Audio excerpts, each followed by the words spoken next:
Hi. Looking at a recent article from the Sydney Morning Herald here. It was written by supposedly one of Australia's 20 most influential women, Anne Summers. Anne Summers is her name, and it was an opinion piece in the Sydney Morning Herald on October the 20th, 2012. And it was entitled, "Treacherous Heels, the Very Height of Misogyny." In other words, the title implies that if women wear high heels, stupid high heels, then it's the fault of men. And yet we can remember images in our minds, so many movies and films, plays and things, where women say, "Oh, my feet are killing me." Anyway, here's the article by Anne Summers. Treacherous Heels, the Very Height of Misogyny. Sydney Morning Herald, October the 20th, 2012. It's an opinion piece. As I say, I've got notes here all through the article. In other words, men are to blame. If treacherous heels are the very height of misogyny, men are to blame, aren't they? Although, to be fair, I suppose the editor put the title in and not the author, Anne Summers herself. Nevertheless, very height of misogyny, high heels. On a scale of 1 to 10 of diplomatic embarrassments, where President George Bush vomiting into the lap of the Japanese Prime Minister while seated next to him at a banquet back in 1992 is a 10. Julia Gillard slipping out of her shoes and taking a tumble in India this week should barely register. Yet, to read some of the commentary, you would think she had disgraced the nation. Instead of vigorous scrutiny of Gillard's groundbreaking visit, which included a controversial plan to sell uranium to this non-NPT signatory nation, much of the country, including the media, is obsessed by her shoes. I wasn't obsessed by her shoes. Gillard herself made a wry comment about how heels are something men in the public eye don't have to worry about. Well, I've made some comments here. I've said don't have to worry about, so I ask the question, is she a sheep? Is Julia Gillard a sheep, or is she a leader? And don't men have to worry about their heels? Surely it's, if one is a free person, one can worry or not worry, whether you're male or female. Women commentators around the world backed her up. In the wake of Gillard's sexism and misogyny speech last week, there is now international interest in what she does. Some in the media even reminded us of her previous stumble in Sydney weeks back when, again, her heels were to blame. Her heels were to blame. It wasn't she who was to blame for wearing stupid high heels in the first place. It's been well known for decades now that pelvic and spinal problems in later life can be caused by years of wearing high heels. It's self-destructive behavior. Everyone knows that. Anyone knows that. Back in the 70s, I wore some platform heels when they came in when I was about 18 or 19. They had these ridiculous heels that were so big. I fell over. I wore them and I fell over a few times and I didn't bother to wear them. I realized how stupid it was to get around wearing stilts, basically. It was stupid and idiotic, and I fell over. I paid the price. It was self-destructive behavior. And I didn't get around blaming one sex or the other for what fashion made me do. It was stupidity. It was stupidity. Others harked back to when the PM lost a shoe while being hustled into her car by police during a disturbance on Australia Day in Canberra. Yes, that was when she lost her slipper, just like Cinderella. It was like a fairy tale, wasn't it? This is not just one of those damned if you do, doomed if you don't issues for women politicians and other women in leadership roles. Is that right? So women in leadership roles are damned if they do or damned if they don't, apparently. And men aren't damned if they do or damned if they don't. Wearing heels let me read on. Wearing heels can be uncomfortable. That is, as I said, it's stupid and impractical. Wearing heels can be uncomfortable. Wearing heels can be uncomfortable and make you vulnerable to tripping or sinking into wet grass.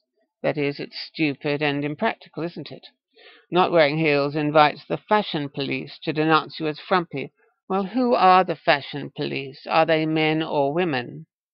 And if you're denounced as frumpy, are you going to take it to heart? Are you going to be a doormat or a leader?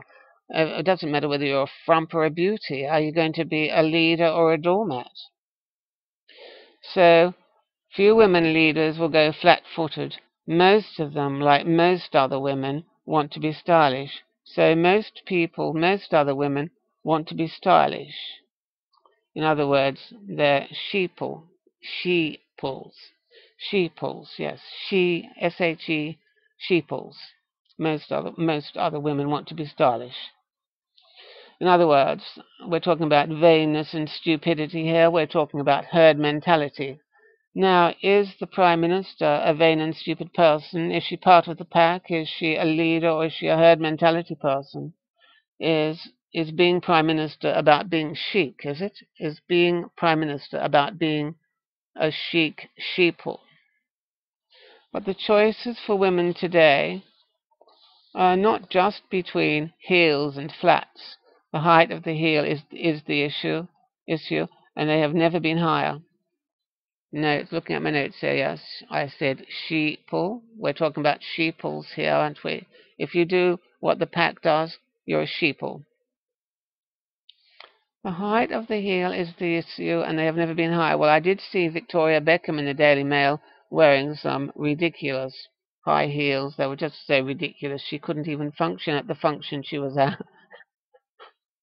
I think she managed to get from the car to the function and back from the function to the car wearing them. In an era when women are supposedly economically liberated and politically empowered, it seems fashion is doing its best to subvert this. So, I've made a couple of comments here. Fashion is doing its best to subvert this. So very conveniently here, fashion isn't it. It's neither male nor female. So if it's neither male nor female, how can it be misogynist? Is an it misogynist? You know, I'm asking this question. In an era when women are supposedly economically liberated and politically empowered, we're all supposed to be equal now, and we have a prime minister at the top of the nation. Either we're equal or not. Would seem to be politically empowered, wouldn't she? A recent report. And I'll make another comment here too. Glamour and leadership are two different things. Glamour and leadership aren't the same thing. They're not the same thing. If you're going to be a prime minister, you could be a glamorous one, and you could be a leader one, or you could be someone who was a leader and glamorous. You're not necessarily both. You might be. You can't expect glamour to automatically qualify you for leadership. A recent report found that Australian women were the most economically empowered of 128 countries surveyed. Yet, the women executive or company director wanting a pair of ultra-glamorous Christian Louboutin shoes with their trademark red soles would find herself obliged to totter around on 16-centimeter heels. Obliged to totter around, so she's some sort of passive doormat who was just obliged to totter around, yes, if she wants to be glamorous. So if you're going to be ultra glamorous, you're going to have to totter all over the place like a fool, aren't you? Because you want to be glamorous. And if you want to be a leader or an executive or a company director, you're going to be a glamorous fool tottering around. Yes, let's read on. It's like foot binding, except women are doing it to themselves, says Kirsty Clements, former editor-in-chief of Australian Vogue. So foot binding, yes, except women are doing it to themselves. Women are doing it to themselves, like women do female genital mutilation to themselves, perhaps? Yeah, that's a question worth asking. And was it men who bound women's feet in, what was it, feudal China or Japan or wherever? Anyway, let's go on. Kirsty Clements, former editor-in-chief of Australian Vogue, likens it to foot binding. except women are doing it to themselves. Sisters are doing it for themselves, yes. She says Louboutin's original shoe, the classic Pigalle pump, made you walk sexily, looked beautiful, and were comfortable. So women didn't say, "My feet are killing me." They looked beautiful, walked sexily, and were comfortable. I wonder. Because, as I said, pelvic and spinal problems have always been the long-term consequence of wearing ridiculous high heels. And to go on, she said, they had 8.5 centimeter heels. Today, Louboutin's lowest is 10 centimeters. So we blame the fashion company, do we? We blame the designer for that. We don't blame the demand from the people who want those the sheeple who want those ridiculous high-heeled shoes. These shoes are uncomfortable. Quote here, they cripple you before you even leave the house. Remember what I said about Victoria Beckham trying to get from the car to the function? They cripple you before you even leave the house. So if you're going to cripple yourself in shoes, wouldn't you be a doormat and a victim and someone who was oppressing herself? You would be, wouldn't you? Even if you're a male wearing ridiculous shoes. I've seen Elton John wearing ridiculous shoes that you couldn't even walk in. You wouldn't be able to walk in those shoes. You'd be an imbecile, basically, to try and function in shoes that cripple you even before you even leave the house. These shoes are uncomfortable. They cripple you before you even leave the house, Clement says. Models at Alexander McQueen's 2010 spring show refused to walk down the catwalk wearing his alien shoes after several were hurt, one requiring knee surgery. Well, those models actually demonstrated some intelligence there. They were apparently demonstrating that they weren't sheeple. Yes, they're not fools. They weren't going to walk down the catwalk wearing ridiculous shoes that could make you topple, make you get hurt, make you require knee surgery. I told you how I fell over, yes, years ago, and wearing ridiculous platform shoes, and I was a male. And we've seen Elton John wear those ridiculous pinball wizard things. Just ridiculous. Ridiculous. So if women whose job descriptions require them to don extreme outfits are refusing to wear such shoes, why are ordinary women embracing them with such enthusiasm? By ordinary women, does she mean the common herd, the abominable herd, the herd mentality, sheeple, S-H-E, sheeple? Why are they embracing them with such enthusiasm?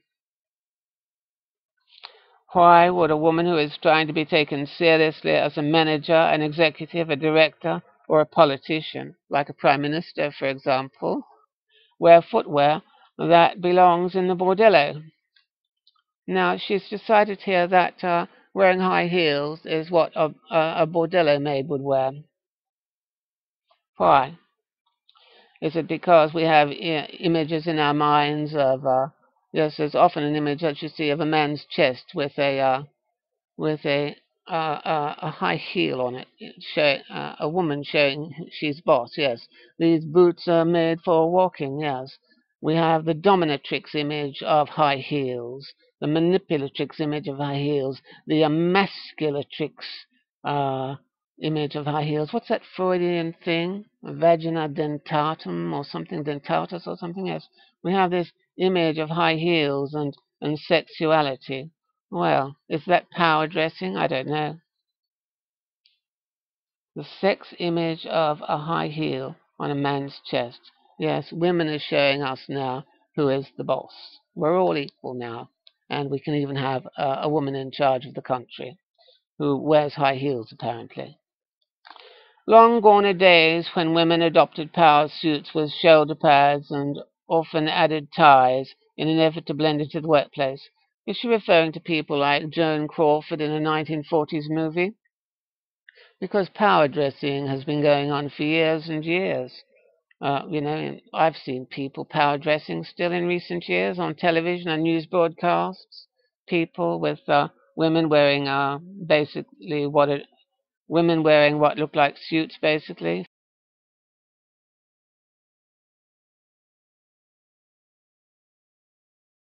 Want to be feminine. They want to be feminine, but what is on offer from the men? From the men, supposedly, who make. She didn't mention design. She said from the men who make the shoes, and they are all men. Let's have a look at that more closely. Today, women executives want to be feminine. That is, sounds like she's saying that women want it both ways. They want the power that supposedly traditionally has been available to men, but they want to be feminine as well. They want it both ways. But what is on offer from the men who make the shoes? And they are all men. Jimmy Choo, Manolo Blahnik, Louboutin et al. Is neither flattering nor womanly. So these women aren't going to vote with their feet, are they? They're not going to vote with their feet. They're not going to go and buy shoes from a woman designer or a woman shoe company executive, a woman who owns a shoe company. They're going to passively and sheepily just go to some men who make shoes that make them dysfunctional. They can't even walk properly. They're not going to vote with their feet.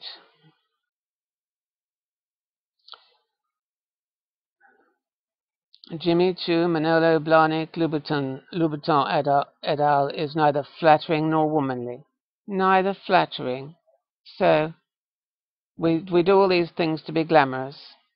We wear ridiculous stilts on our feet to be glamorous, and then we declare it to be neither flattering nor womanly. It has turned into misogyny, says Clements. So women, basically, not the author of this article, but the woman she's interviewing, or quoting here, Clements, says that it's misogyny. Women wear ridiculous, stupid high heels, and that's misogyny. In other words, men are to blame for women's stupidity. You could almost posit that there is a reverse correlation between the height of women's heels and their success in the wider world. Could you almost posit that, could you? This Clements person is the Vogue editor. It's hard to think and perform when you are in constant pain. Oh, my feet are killing me. Hard to think and perform when you're in constant pain. That's what a doormat would say. That's what a victim would say. That is what somebody who isn't qualified to be a leader would say. My feet are killing me, and they'd wear stupid shoes that wrecked their pelvis, wrecked their spine, that hurt them, that made them fall over. That is what a stupid person who probably shouldn't be a leader would say. And this poses a dilemma. Does it pose a dilemma, does it? And this poses a dilemma for women in leadership positions. So women such as Julia Gillard are posed a dilemma because they're in leadership positions, but they're posed with a dilemma. How to look good while doing their jobs effectively. So looking good means wearing ridiculous high heels, and men are to blame for that. Looking good while doing their jobs effectively, that is, doing their leadership effectively. They've got to look good. Well, I mean, did Dad Rod wear high heel shoes? He didn't have to, did he? He didn't.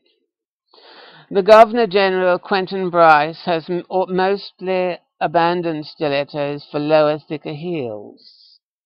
Yes, while we're on sexism here, mentioning Quentin Bryce, and she was the first sex discrimination commissioner at the Human Rights and Equal Opportunity Commission.